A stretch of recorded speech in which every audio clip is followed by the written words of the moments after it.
Friends, we can all see that many white bloggers have millions of followers. Please support me too, because my followers are still few. Black bloggers also deserve to be famous. My friends, let's unite and lift each other up. Please press subscribe button and like. A brilliant glimmer of hope pierced through the digital static. This was a story just of two girls, but of a world on the cusp of change. A tale that would spread like wildfire through the interconnected veins of the internet. It began with the arrival of two perfect, tiny souls, Isabella and Gabriella, whose lives would become a symbol of both the wonder and the absurdity of our time.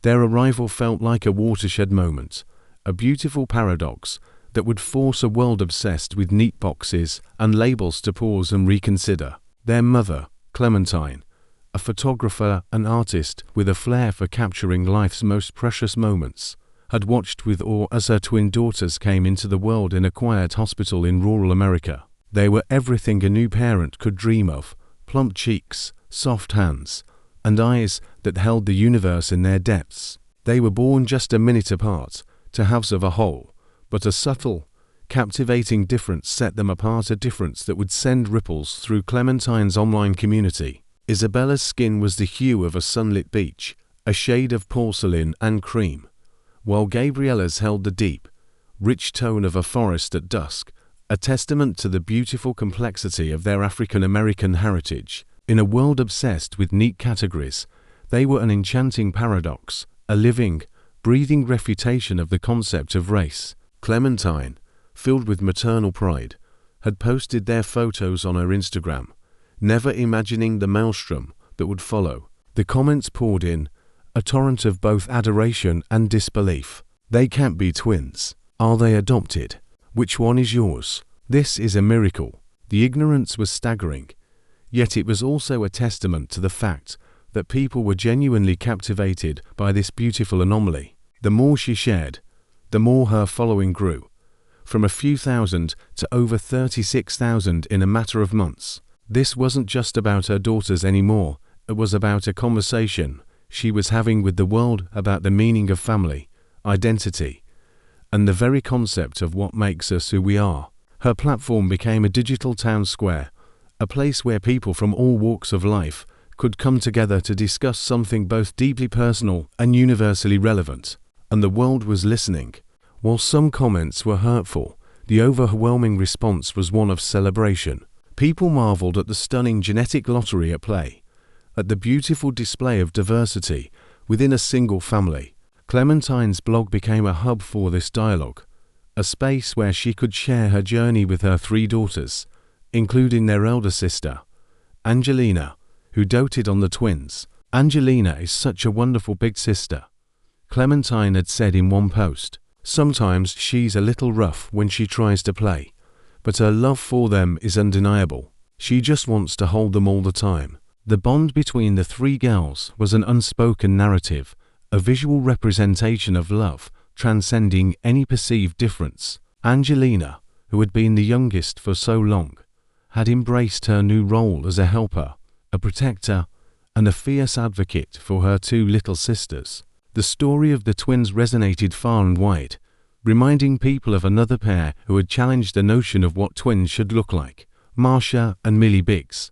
Born to a biracial couple, Amanda and Michael Biggs, Marsha had her mother's fair skin and light brown hair, while Millie had her father's darker complexion and deep brown eyes. They were a walking, talking defiance of racial stereotypes, and their parents' story was one of pure, unapologetic love. Their existence was a quiet revolution, a testament to the fact that love knows no boundaries, and that a family could be a beautiful tapestry of different shades.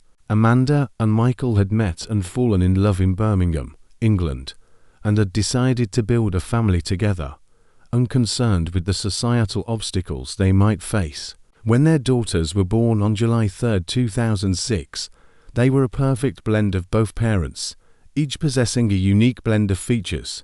Amanda recalled the early days, pushing them in a stroller, and watching as people's eyes would dart from one twin to the other, a look of confusion on their faces. "Are they twins?" they would ask, their voices tinged with a mix of disbelief and fascination. "Yes," she would respond, her voice steady and proud.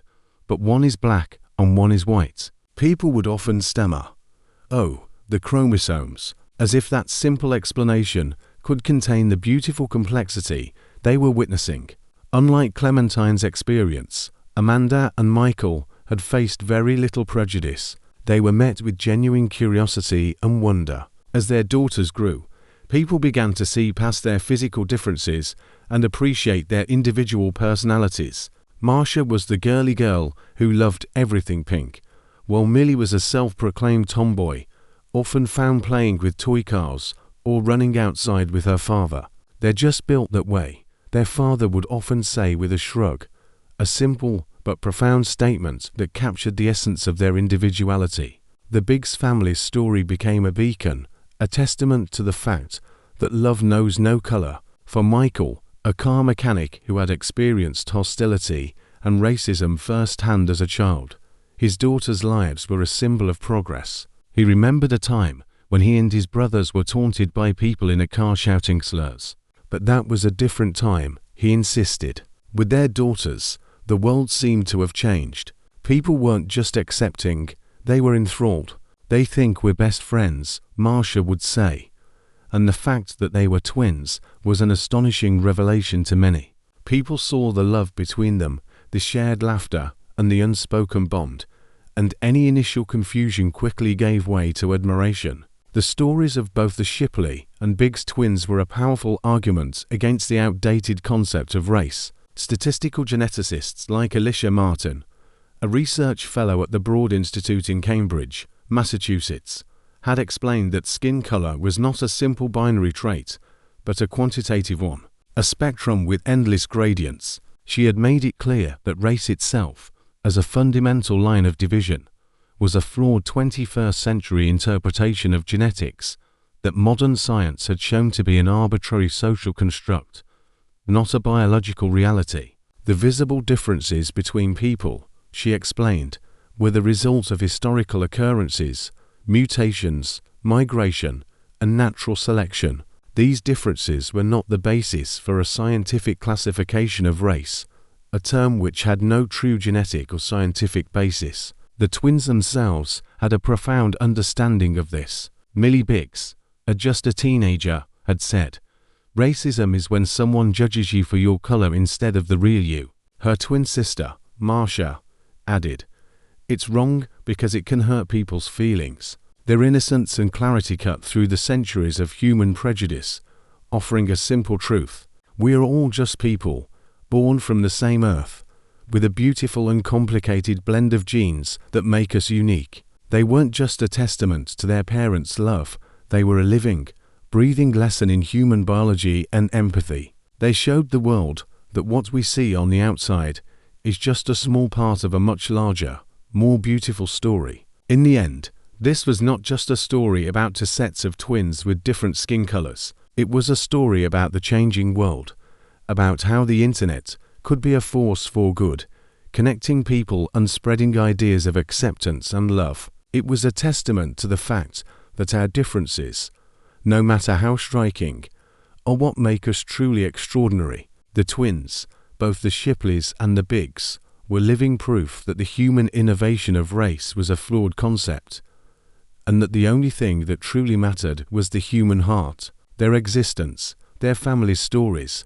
and the public's reaction to them all served as a powerful reminder that while some biases and prejudices remain, the world is becoming more open, more accepting, and more willing to embrace the beautiful diversity that makes us who we are. Their stories gave hope that a more unified future, one where we see each other not through the lens of color, but through the clarity of character, is not just a dream, but a tangible, achievable reality.